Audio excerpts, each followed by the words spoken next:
Krishna, everybody. Brahma, Guru Vishnu, Guru Devo, Maheshwarai, Guru Sakshat Para Brahma, Tasmai Shri Gurave Namaha. Ajnanatimirandasya Jnananjanashalakayah Chakshura Unmilitam Ena Tasmai Shri Gurave Namaha. We are continuing to read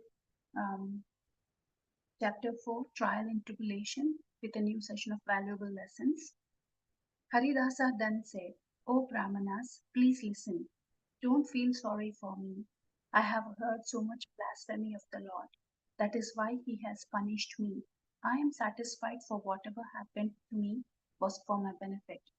The Lord has relieved me of my great offense by awarding me a token punishment. One who hears blasphemy of Lord Vishnu is sent to the hell known as Kumbi Paka, and with my sinful ears I heard so much blasphemy of the Lord.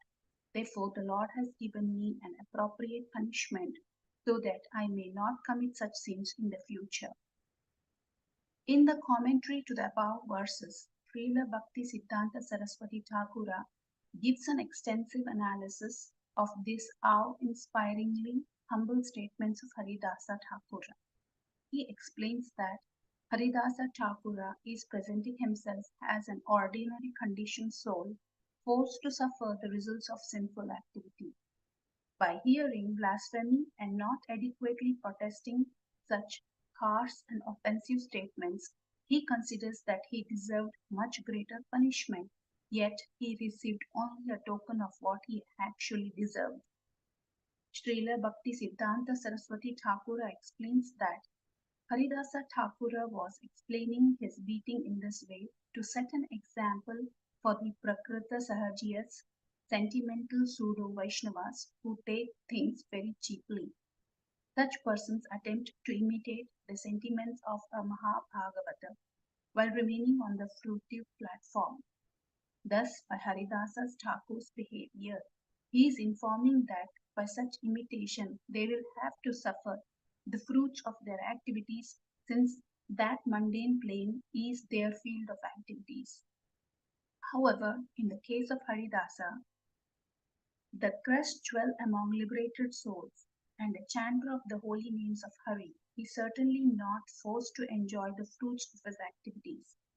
Srila Rupa Goswami Pada has described this topic in his Sri Namashtaka number 4 as follows. The seeds of sinful activities that cause rebirth for their fruition are not totally destroyed despite realization of oneness with Brahman through constant meditation. But, O Lord, as soon as your holy names manifest on the tongue, even in the form of Namabhasa, all seeds of sinful activities are totally uprooted. This is elaborately glorified in the Vedas. Srila Bhakti Siddhanta Saraswati Thakura, desiring to even more clearly explain the offense of the Prakrita Sahajiyas, imitating the tolerance of Haridasa Thakura, speaks very sharply to such imitative devotees. Those who, even after hearing the blasphemy of Vishnu and the Vaishnavas, display their cleverness by posing as advanced and liberal on the pretext of artificial gentleness or tolerance, without understanding the real purport of Tarora api sahishnua, more tolerant than a tree, are understood to be enjoying the results of their grave offences. One should not consider such great offences as trivial and advertise sense gratification aimed at accumulating mundane fame as worship of Hari. For this reason, in order to instruct the people of the world, Jagadguru Thakura Haridasa pointed out the great faults of the foolish Prakrita Sahajiyas who display artificial humility.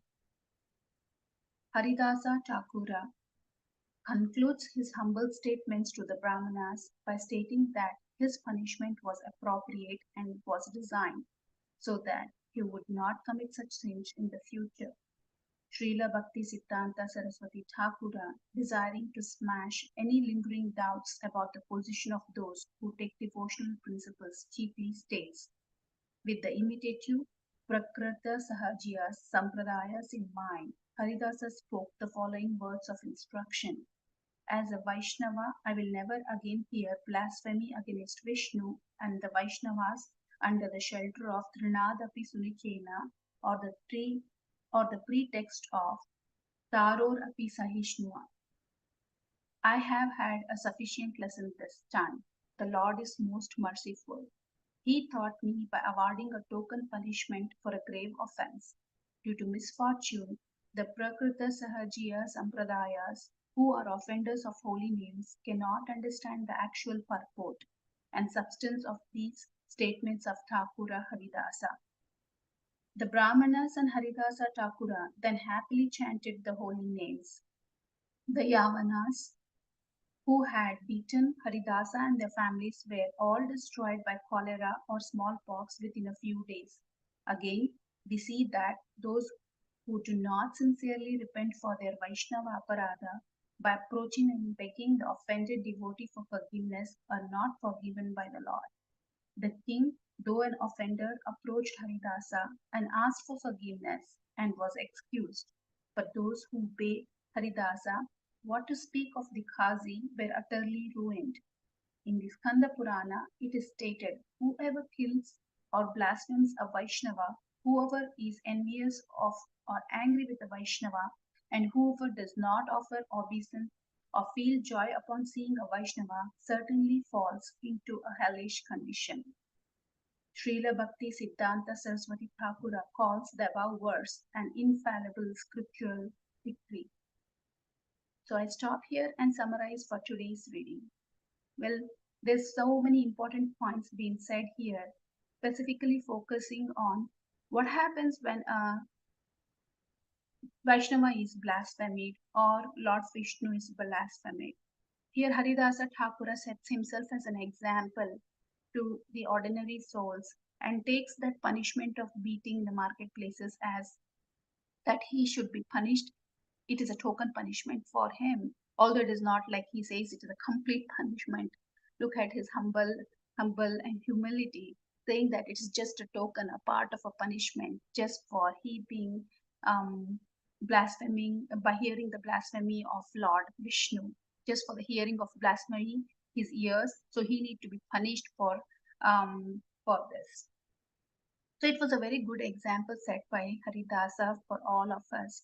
So we need to really think of this and make a point that it is, we need to see that we should never ever blaspheme Lord, the devotees of the Lord as well as Lord himself. Srila Bhakti Vidya Saraswati Vidyan, Bhakti Siddhanta Saraswati Thakura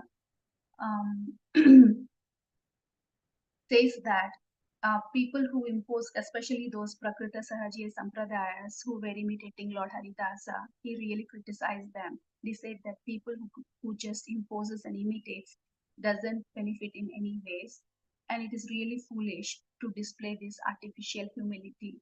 There are certain people who really just try to imitate the Haridasa Thakura, and but factually they are not really understanding the meaning of it about being humility, tararapi sunishena, and being humble as grass is.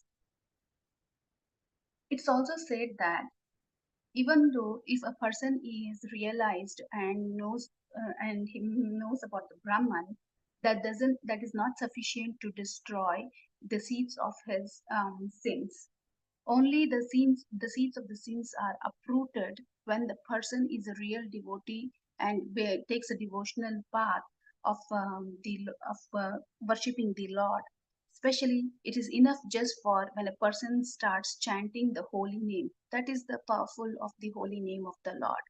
Even if he is chanting without his knowledge or due to namabhasa, yet it has such an effect that it uproots the seeds of the sins, which does not allow him to take up birth for the fruitification of those seeds of sin.